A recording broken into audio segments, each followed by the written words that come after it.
Hello and welcome back everyone, I'm Day-Glo Buffalo and this is Let's Play the Stanley Parable.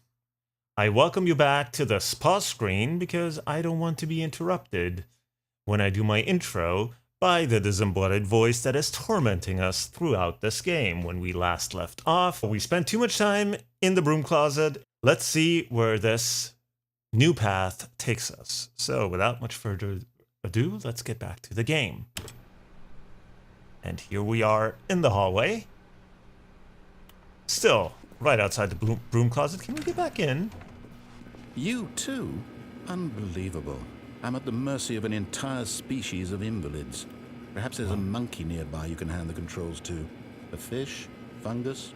Look, you can hammer out the details. I'm not particularly picky. I'll just be waiting for when you're ready to pick up the story again.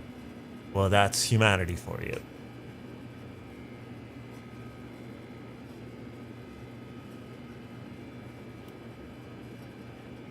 Okay, so I was saying duct tape. You can make anything with duct tape, or repair anything with duct tape. I'm not sure what is that wire down there? Looks like a hubcap. Okay, so I think we've seen all that we could see. We can't pick up the broom or the bucket. There's no mop associated with it, so I guess we'll just have to carry on. Coming to a staircase, Stanley walked upstairs to his boss's office. Well, of course, the boss lives upstairs. He doesn't live, he works upstairs, but you know.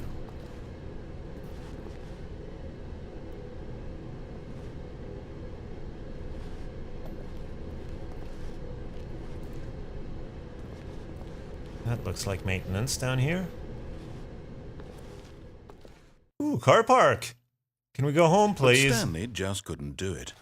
He considered the possibility of facing his boss. Admitting he had left his post during work hours, he might be fired for that. And in such a competitive economy, why had he taken that risk? All because he believed everyone had vanished? His boss would think he was crazy. And then something occurred to Stanley. Maybe, he thought to himself, maybe I am crazy. All of my co-workers blinking mysteriously out of existence in a single moment for no reason at all? None of it made any logical sense. And as Stanley pondered this, he began to make other strange observations. For example, why couldn't he see his feet when he looked down? Why did doors close automatically behind him wherever he went? And for that matter, these rooms were starting to look pretty familiar. Were they simply repeating? No, Stanley said to himself, this is all too strange. This can't be real. And at last, he came to the conclusion that had been on the tip of his tongue. He just hadn't found the words for it. I'm dreaming, he yelled. This is all a dream. Oh, what a relief Stanley felt to have finally found an answer, an explanation. His co-workers weren't actually gone. He wasn't going to lose his job. He wasn't crazy after all. And he thought to himself, I suppose I'll wake up soon. I'll have to go back to my boring real-life job pushing buttons. I may as well enjoy this while I'm still lucid. So, he imagined himself flying and began to gently float above the ground. Then he imagined himself soaring through space on a magical starfield, and it too appeared. It was so much fun, and Stanley marveled that he had still not woken up. How was he remaining so lucid? And then perhaps the strangest question of them all entered Stanley's head. One he was amazed he hadn't asked himself sooner. Why is there a voice in my head dictating everything that I'm doing and thinking? Now the voice was describing itself being considered by Stanley, who found it particularly strange.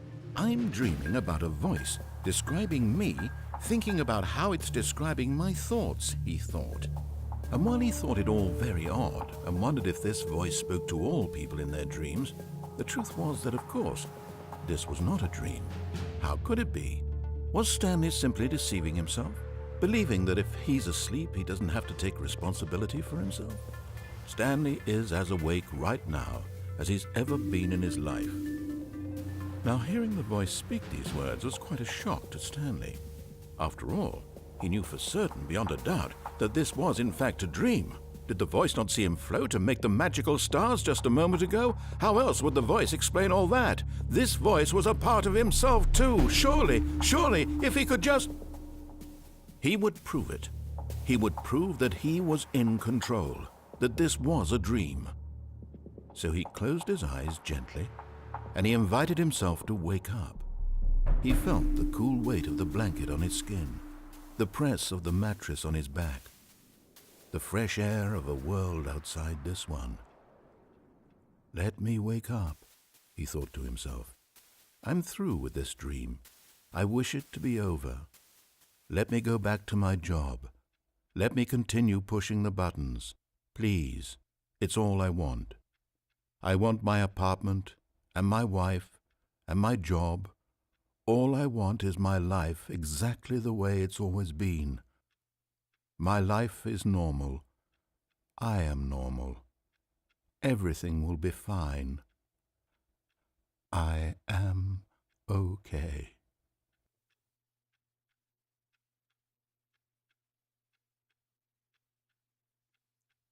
Guess we didn't wake up. Stanley began screaming. Please, someone, wake me up. My name is Stanley. I have a boss. I have an office. I am real. Please, just someone tell me I am real. I must be real. I must be. Can anyone hear my voice? Who am I? Who am I? And everything went black.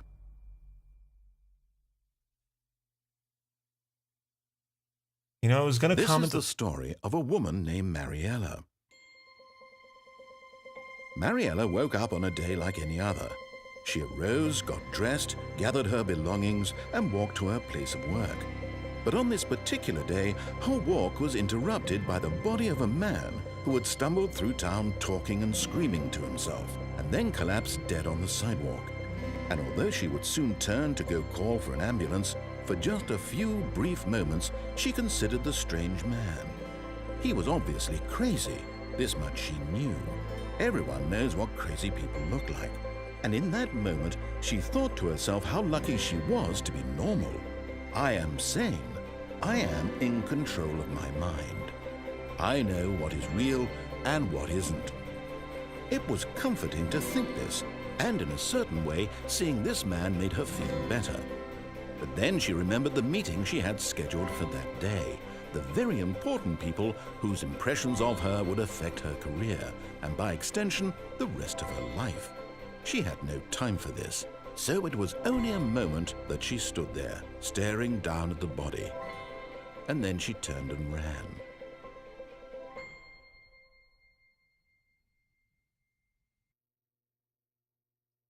Okay, are we dead now? Or is it just starting over?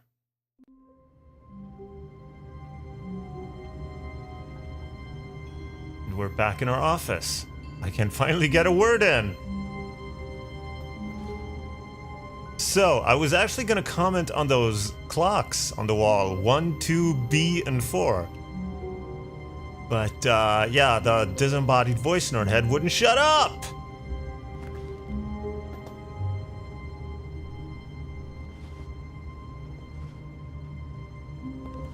Were those trays there before? Green, red, and yellow?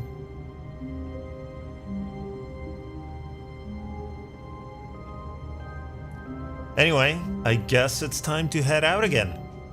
And actually, I wonder if this game is gonna need multiple playthroughs to see all the branching paths. Huh, that's gonna be interesting because I can already tell this is not the original hallway we found ourselves in when we first started the game. So we're probably still on some path going forward. Compared to when, if you like reset the game and restart, you're at a different point. Anyway, I don't know if I expressed myself clearly, but... All of his co-workers were gone. What could it mean? Stanley decided to go to the meeting room. Perhaps he had simply missed a memo. So we're back to the meeting room. When Stanley came to a set of 2 open doors, he entered the door on his left. Again. Well, let's try and follow the same path and see where it leads us. Still the same room. 412. And we're back in the meeting room. Yet there was not a single person here either. Feeling a wave of disbelief, Stanley decided to go up to his boss's office, hoping he might find an answer there. Can we go back in the broom closet? Yes. Oh no, no, not again. I won't be part of this. I'm not going to encourage you. I'm not going to say anything at all. I'm just going to be patient and wait for you to finish whatever it is you enjoy doing so much in this room. Please take your time.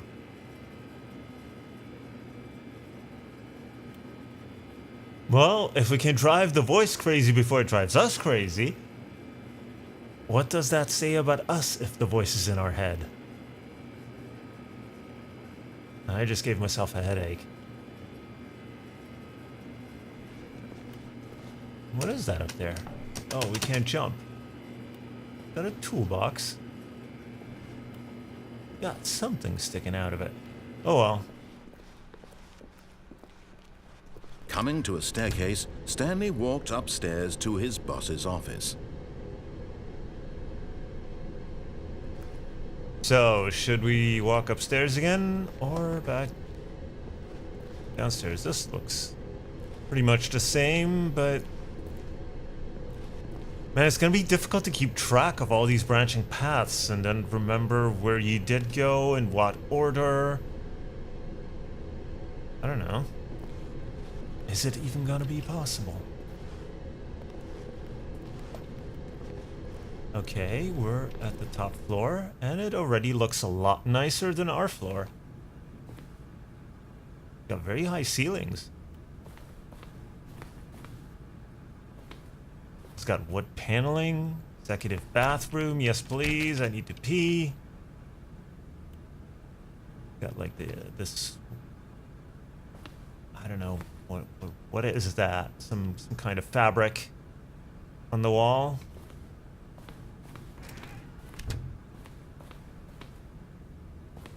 This must be the assistant's desk.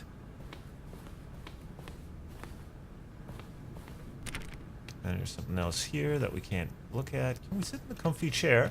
No, we can't. Stepping into his manager's office, Stanley was once again stunned to discover not an indication of any human life. Shocked, unraveled, Stanley wondered in disbelief who orchestrated this, what dark secret was being held from him. What he could not have known was that the keypad behind the boss's desk guarded the terrible truth that his boss had been keeping from him. And so the boss had assigned it an extra secret PIN number, 2845. But of course, Stanley couldn't possibly have known this. But he's got a piano in his... Apparently it doesn't work though. He's got a piano in his office. That's my kind of office. I'd probably be driving people Stanley just sat around twiddling his thumbs. Trying to input anything on the device was useless, since he could never possibly know that the combination was 2845. 2845. Now we got some nice couches. So 2845. anybody coming in to talk to the boss is gonna sit on the couch. Oh, here we are.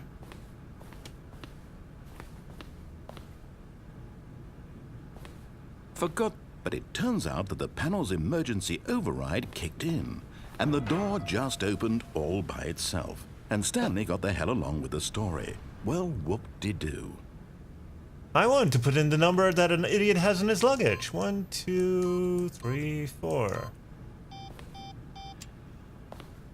Come on. 1, 2, 3, 4. Stanley simply began entering random codes into the keypad, knowing full well the sheer statistical unlikelihood that this would ever result in a correct combination. Especially if you the keep... combo was 2845, it would be another story entirely. But no, this is what he was going to do instead. Especially if you keep entering the same number over and over again, you're not going to get it open.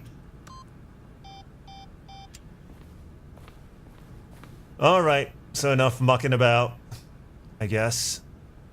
But didn't the override kick in, supposedly? 2, 8, 4, 5. I got a little music. Oh, no, I was expecting these shelves to open up. But instead, got a door back here. Oh. I didn't notice that column. Was it all the way down to the ground earlier?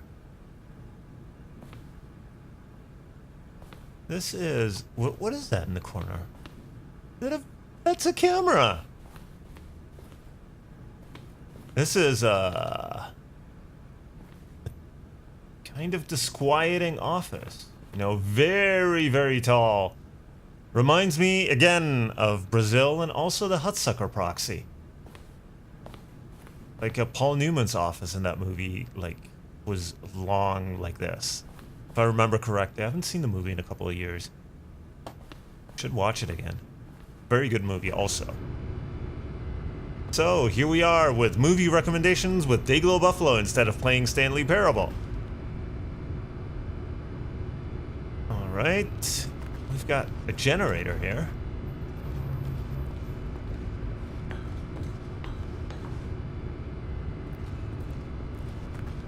There's just darkness back here.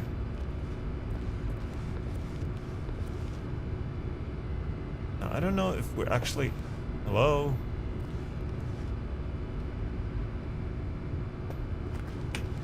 Help, I'm kind of stuck in the dark here. Can't see. Whoa, okay. Oh man. Oh god, what would have happened if we had gotten stuck in the dark? That would have been a very interesting Let's Play.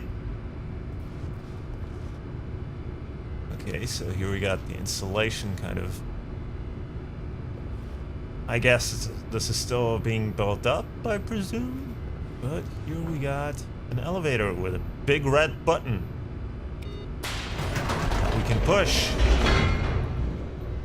This is a freight elevator. This is not an executive elevator. And now we're just loading. It's not the end that is loading.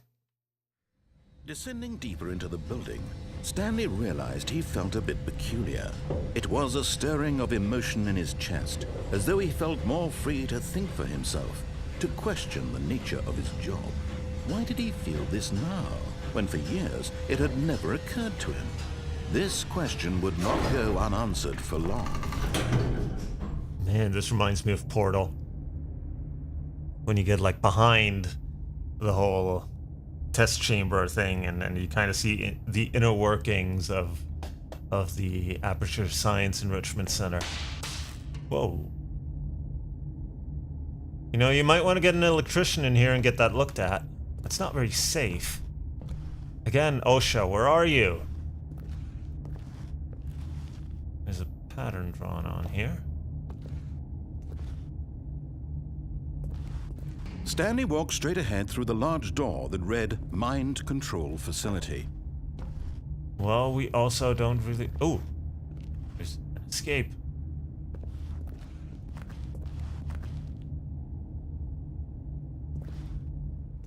Do we want to go into the mind control facility, or do we want to escape? No, we don't want to escape. We want our mind controlled. Otherwise, we wouldn't work for a corporation.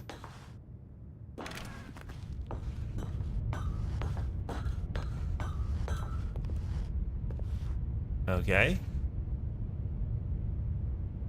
This seems kind of ominous. I guess this is the light switch. The lights rose on an enormous room packed with television screens. What horrible secret did this place hold? Stanley thought to himself. Did he have the strength to find out? Wait, didn't he mention this room earlier? I think so. Is this all the branching paths? All the alternate universes that we created every time we made a decision?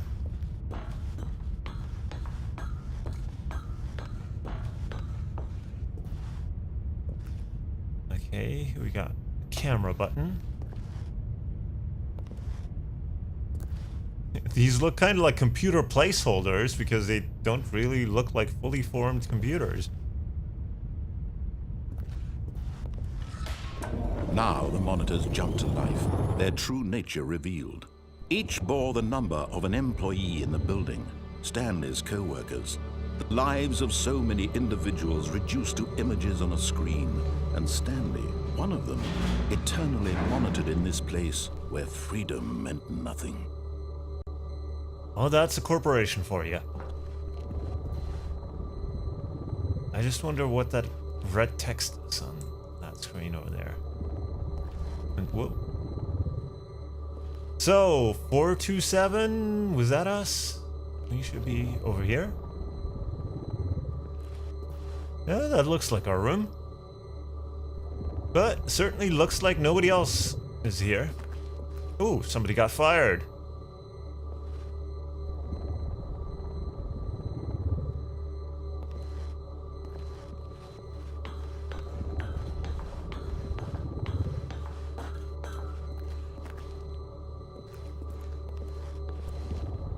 I guess that's another elevator. This mind control facility, it was too horrible to believe. It couldn't be true. Had Stanley really been under someone's control all this time? Was this the only reason he was happy with his boring job? That his emotions had been manipulated to accept it blindly? This doesn't seem so much like a mind control facility and more like just a general surveillance facility. They seem to be more like watching us do our job than really, making us do stuff. No, he refused to believe it. He couldn't accept it. His own life in someone else's control? Never! It was unthinkable, wasn't it? Was it even possible? Had he truly spent his entire life utterly blind to the world? But here was the proof. The heart of the operation. Controls labeled with emotions.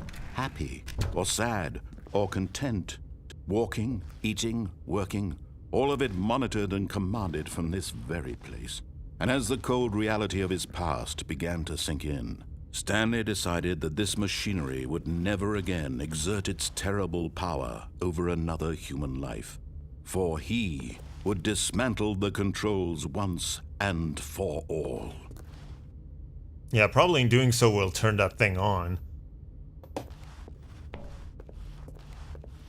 I'm getting shades of Portal here. When instead of turning on the lights, Wheatley turns on Gladys. So let's see what kind of controls we have. We have number 5. Mind control idle, awaiting input. So can we actually control minds?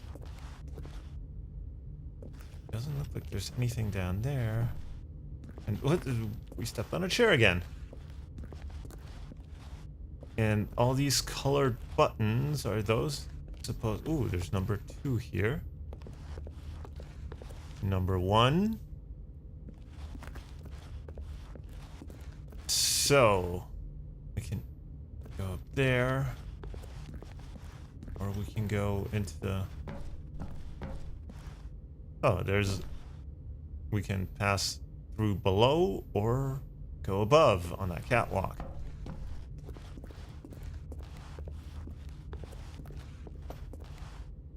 Console disabled. Oh no. I just thought that the colored buttons had turned off, but it was only over there. So we can't interact with those.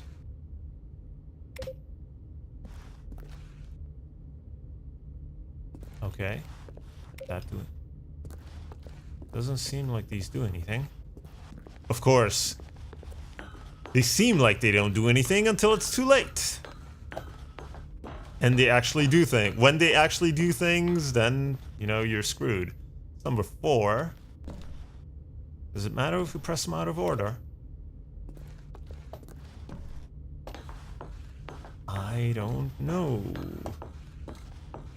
And the voice is certainly not telling us.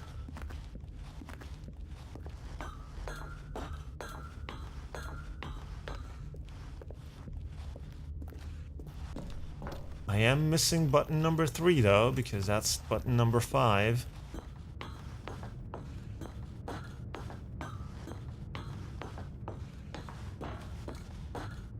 And when at last he found the source of the room's power, he knew it was his duty, his obligation, to put an end to this horrible place and to everything it stood for.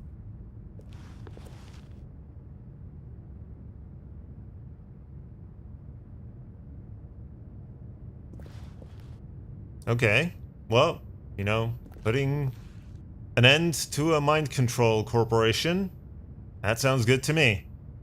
So let's see if we can actually turn it off. What do they... I'm curious about that, the buttons back here though. Can we go back and can we find button number 3? Because that one seems to be eluding me.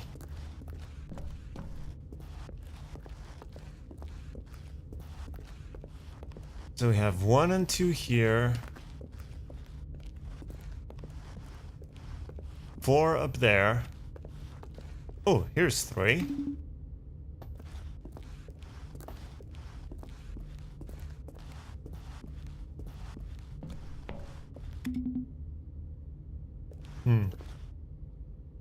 Maybe we have to press them in order. But we can't even... Oh! We can actually crouch for some reason, but we can't jump.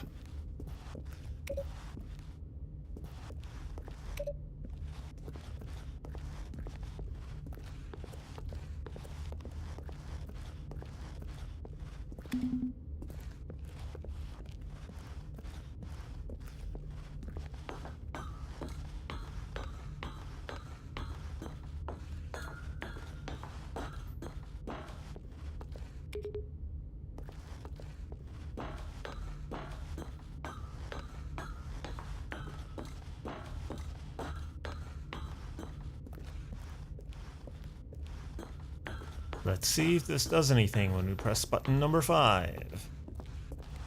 If it blows the whole place up. Nothing! Nothing! Not great.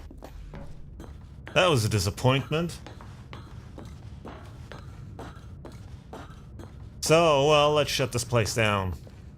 Maybe then I can go home, take some time off.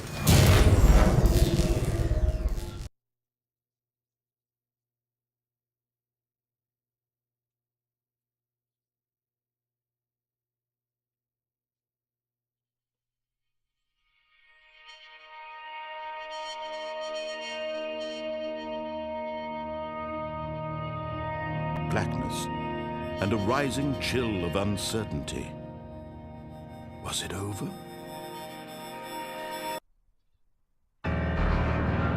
Yes! He had won! He had defeated the machine, unshackled himself from someone else's command. Freedom was mere moments away.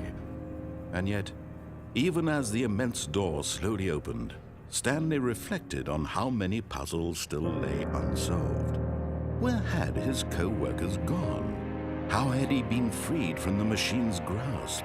What other mysteries did this strange building hold? But as sunlight streamed into the chamber, he realized none of this mattered to him, for it was not knowledge or even power that he had been seeking, but happiness. Perhaps his goal had not been to understand, but to let go.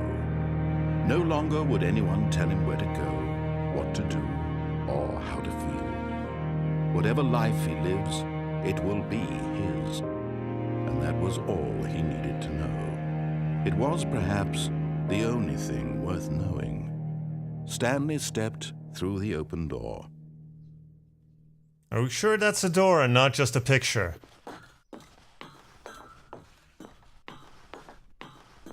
No? Stanley felt the cool breeze upon his skin, the feeling of liberation, the immense possibility of the new path before him. This was exactly the way, right now, that things were meant to happen. And Stanley was happy.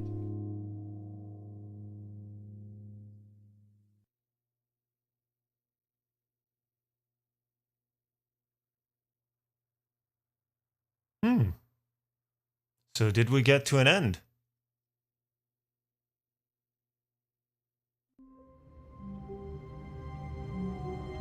It certainly looks like it, because this is the original hallway that we started off with at the very beginning of the game. Cool, so we got to one end where we escaped the corporation, which I presume is at least a happy ending. I don't know if there's more than one. So, next time we will try and find a new path. But yeah, for now I'll end this video here. It's gone on for long enough. Thank you very much for watching. If you enjoyed it, please leave a like or a comment below. Subscribe to stay up to date, and I will see you in the next part with a new path. So until then, have a good one.